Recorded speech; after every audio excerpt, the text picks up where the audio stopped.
Hi guys, I'm pleased to announce an update to the P.A.T indicator. Now, this is the latest update, and the recommendation to implement this came from a long-term P.A.T user, Tony. You'll often see him on the Facebook group commenting on there. Now, as you know, the trigger for taking a trade is often when a pressure point is breached. Now, when this happens, we want to check the floating zone for trend direction and consider any whale activity and market maker accumulation areas. So this new addition to the indicator appears on the chart when these two things happen. When a pressure point is breached by a number of pips, and you can set that number of pips, and you might need to do that relative to the currency pair or the instrument that you are trading. And number two, the breach of that pressure point lines up with the trend of the floating zone. Now, my initial thoughts from tests, but these are not exhaustive tests, are these do appear to be very reliable when they appear on the break from an accumulation area. And this has some logic, since we want to place our trades when the market moves out of accumulation. I'll now show you the settings window where you can make adjustments relative to what you're trading. So if we go up to the P.A.T in there and we pull up the settings here, and I'll show you in a moment what I'm talking about, but it's basically these little orange triangles here. So scroll down to your settings here and you can just put these in. Look what I've set up. I've got the GBP US dollar 15 minutes. Actually, I've got this on the incorrect. I would have on this on Oanda, but I just created this chart quickly. So put this on Oanda, which is the best data, I believe, which is the most cleanest data that we get. But this will be okay for this demonstration.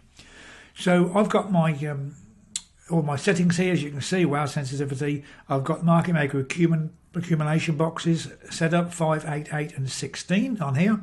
I've got my floating zone set up at 22 and a reject value of 6, a sensitivity of 20. So go down here, and what I've got is, you can see we now have this new area called PP breach. Okay, now I've got my settings set at 6, and I changed my colours to be orange down here so I can see those nice and clear on the chart. And I've also got I've got my previous whale zone set up here.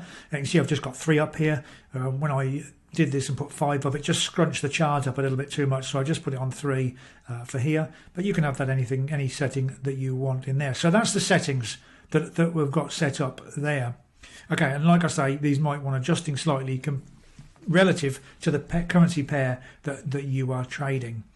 Okay, so I'm going to click OK and get rid of that, and then we'll go to the chart and so we can see what we've got. So here they are. Let's mark one here for you. So this is what we're looking at here, these diamonds basically, we can see. And so what is actually happening is when the pressure point is breached, so we get a pressure point here, for example, and when that is breached by a given number of pips and the floating zone lines up, then this will appear and give us a heads up on the market's been breached and we're getting into a trend situation. You can see this is quite effective. Then we come out of accumulation and away we go, and then we go back into accumulation where we'll be thinking about closing this trade off, and then we go see right down, we get back into accumulation area through here, and we get one here. We can see down here, and the market starts to trend down, so we're now looking at a shorting opportunity should it go down here, but it carries on through the accumulation all the way through. But you can see we've got the downward trend there. We have the pressure point, the white normal one, and here it says okay, this has now been breached. This lines up with it, so everything's set up for this, and we want to go short through here. Now, of course, it'd been very nice if we got a whale up here as well, but this is obviously a selling opportunity as well, but no problem at all. We want to wait for this down here. Then we get another one down here, and we get another retracement thing still down here, because we know that if we get these oranges like in here, we know that this will be in alignment with the breach of the pressure point. So that's it. It's not complicated. It's a very simple thing that Tony's given us here, which I believe is very useful indeed. So I will put this up now, and you'll find this video also in your training area, your training portal, where all the other training videos are. And I look forward to hearing back from you and see how you get on. So have a great day, and I'll catch up with you very soon.